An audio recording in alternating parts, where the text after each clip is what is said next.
DemocracyNow.org, Breaking with Convention, War, Peace, and the Presidency. Democracy Now! Special coverage from the Democratic National Convention, inside and out. I'm Amy Goodman. As we return to my interview with Ebrahim Rasool, South African ambassador to the United States. I spoke to him Thursday after he addressed the American Muslim Democratic Caucus here in Charlotte, North Carolina, and I asked him if he had ever actually personally met Barack Obama.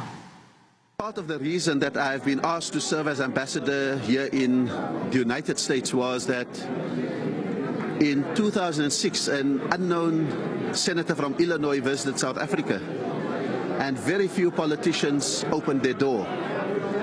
Two politicians in South Africa opened their door. The one was our Minister of Finance, Trevor Manuel. The other one was the Governor of the Western Cape, myself. I spent 2.5 wonderful hours in my office with Senator Obama. And when I was asked by our president in 2010 to come to the USA and went into the Oval Office to present my credentials, President Obama remembered that moment that he had spent 2.5 hours with me. When I met him subsequently in the White House, he sent one of his security people after me to ask what was the description of the gift that I had given him, because he doesn't think it's come down to Washington with him. I was able to say to him that the gift I gave him was a lithograph of Nelson Mandela's first speech after being released from prison in 1990. And that was the gift that I had given President Obama. So I think that it's a wonderful story that has its personal moments. What did you talk about in that 2.5 hours with Senator Barack Obama?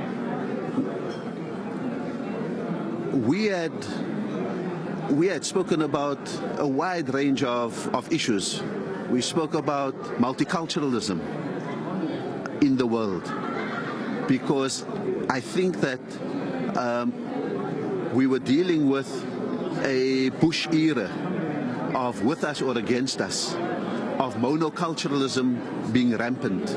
We spoke about militarism and unilateralism being the stock trade of U.S. foreign policy, and how we should be able to replace that with a greater multilateralism and a chance for dialogue to work. I had spoken to him especially about the South African philosophy of Ubuntu, that we are people through other people.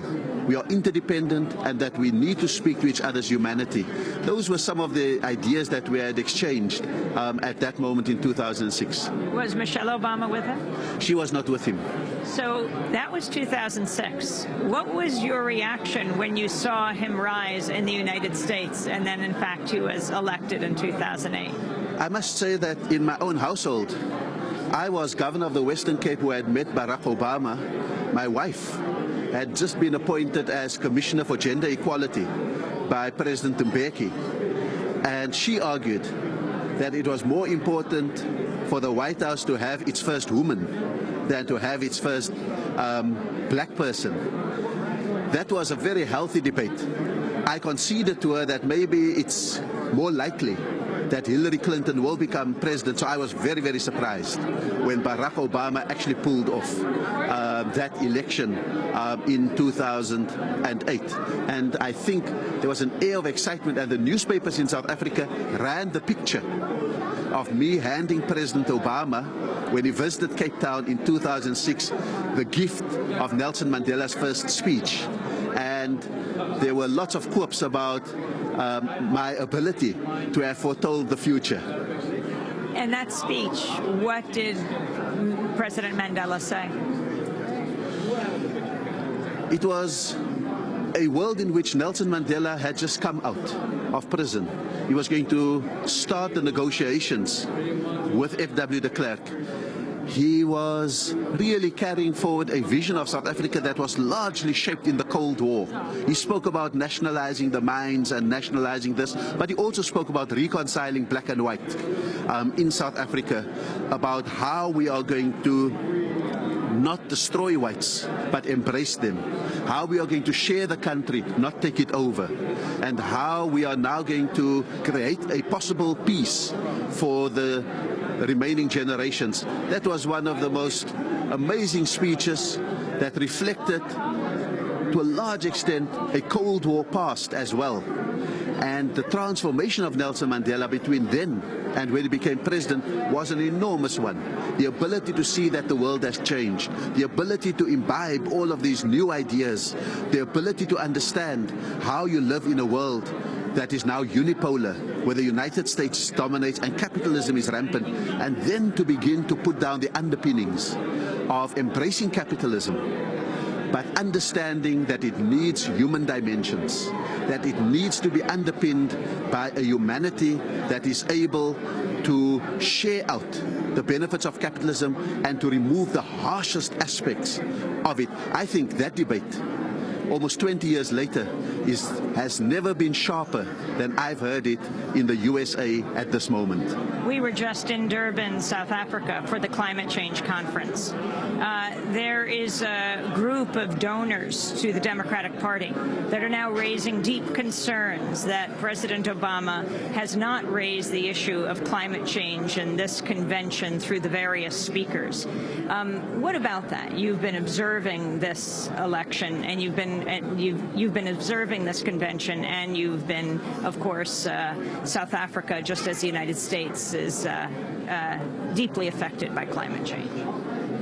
I think that that's precisely the reason why someone like myself, representing a country like South Africa, can't give any party a blank check.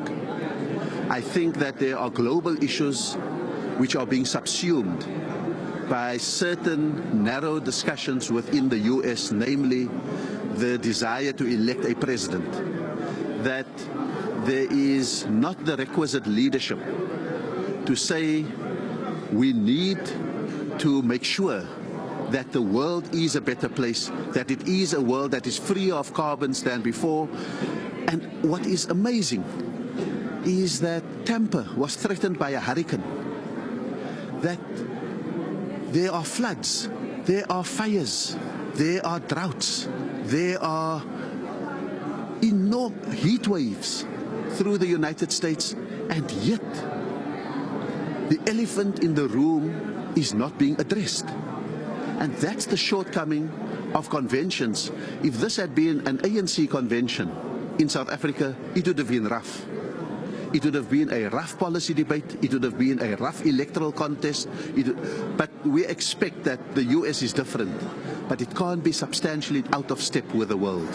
And so part of what my job is, while South Africa is the president of COP17, it is to bring greater awareness to the challenges of climate, to the global warming situation, and to be able to assist in ways in which the United States can begin to face up to that debate. Have you been disappointed in President Obama's term, his first term in office? We'll see what happens in November. I'm not a US citizen, so it's not for me to be disappointed or elated by the president, but I think that I reflect a part of the world that has emerged from suffering, that is struggling with 30% unemployment rates, not 8.2% unemployment rates, with issues. 30% and higher in the black community. Absolutely. In the United States, especially among young males. Yeah, no, I think absolutely that is the case. But the fact of the matter is that those are the challenges that we face. And because globalization is not something you can resign from, we are each other's keepers. That what happens in the US does affect the way in which South Africa manages things. Our banks are of the best banks in the world, but we've gone through a similar depression, with 1 million jobs being lost in South Africa because there was a financial crisis in the United States of America. That we are now being asked to not power up our economy because there's excess carbons in other hemispheres of the world. We are each other's keepers, and therefore diplomacy today has to be the art of speaking the truth gently. And that really is my job in the United States. As a Muslim diplomat, what are your thoughts about people in this country saying that President Obama is a Muslim, meaning it in a derogatory way? I had a little bit of a confrontation on one of the intersections on Tryon Street, where Right here in Charlotte. Right here in Charlotte. I walked past and this pastor or someone was saying, Barack Hussein Obama is a Muslim. You cannot vote for him because he is a Muslim. And I said to him, I'm not an American, but I am a Muslim. I know that President Obama is not a Muslim, but please tell me, why do you hate me so much? And he said, no, it's not that I hate you. I said, no, but if you are calling on people to not vote for someone because you are trying to infer that he's Muslim, there must be such a deep hatred. Please tell me, what can I do about my condition that will make you embrace you? And he had no answer. And so I think that those are really, and I don't have an anger about it. I've come out of the anger of apartheid. I face worse as a Muslim, as a black, and of a particular ethnic group as well. So it's not anger that is my, it's a genuine pity. And the fact of the matter is that part of my challenge to Muslim communities in the USA and all over the world is that we must equally forcefully denounce Islamophobia and with the same amount of force denounce extremism done in the name of Islam. That we are creating a Faustian pact of Islamophobes and Muslim extremists who need each other to survive. The Islamophobes need the extremists in order to drive an anti-Muslim agenda, and the extremists need the Islamophobes in order to keep up an anti-Western rhetoric. It's a Faustian pact, and somehow we can't be propping up one side or the other, but we've got to collapse both extremes and recognize them as mirror images. They are both fundamentalists. President Obama is the son of a white woman from Kansas here in the United States and a black father from Kenya. He is, in a sense, a son of Africa. You are too. What are your thoughts about that? I think that there are sometimes ways in which the political opponents of President Obama label him in particular ways so that he is disabled from responding to the very important issues that confront particular global constituencies, like how he would respond to the Arab awakening and whether he can fulsomely embrace the desire for democracy, for human rights and for freedom in the Middle East and in the Muslim world more generally. And so he acts with greater hesitancy sometimes than he should. In much the same way, by harping on the fact that he's an African, they sometimes disable him from reaching out fully to the last continent where disease, poverty, malnutrition and ignorance still reigns. And at the same time, from embracing that continent, which is also beginning to rise economically and to present certain benefits to the world. And so I think that if I were to appeal to the African in President Obama, and should he win a second term, I believe that he has an opportunity not to embrace Africa because he has sympathy for it, but because there are possibilities there. To embrace Africa a lot more fulsomely, because if we miss the next decade in Africa's development, that may be the origin of the next wave of insecurity that will hit the world. When you have 50% of the world's youth being concentrated in sub-Saharan Africa, ignorant and unemployed, that's where the danger for the world will come. So in a spirit of enlightened self-interest, I believe we should ensure that President Obama, in the second term, freed up from having to run for office again, can embrace the most important causes in the world. The militarization of Africa by the United States with AFRICOM? I don't believe that that the African Union is open to AFRICOM being based there. I think that we far better enjoy having PEPFAR as a way to fight HIV and AIDS on the African continent. We far better prefer the African Growth and Opportunities Act that is spurring this burgeoning prosperity that is beginning to come to Africa. I don't think that we need a lightning rod for extremists of the world to be located in Africa to add to the poverty, the hunger, the malnutrition, and all the other problems that we already face in Africa. And the drone strikes? The drone strikes? I think that, again, those are things that a strong African Union can enter into a good dialogue with the United States. I think that it's part of the reason that South Africa fought very hard with SADC in order to get... SADC was?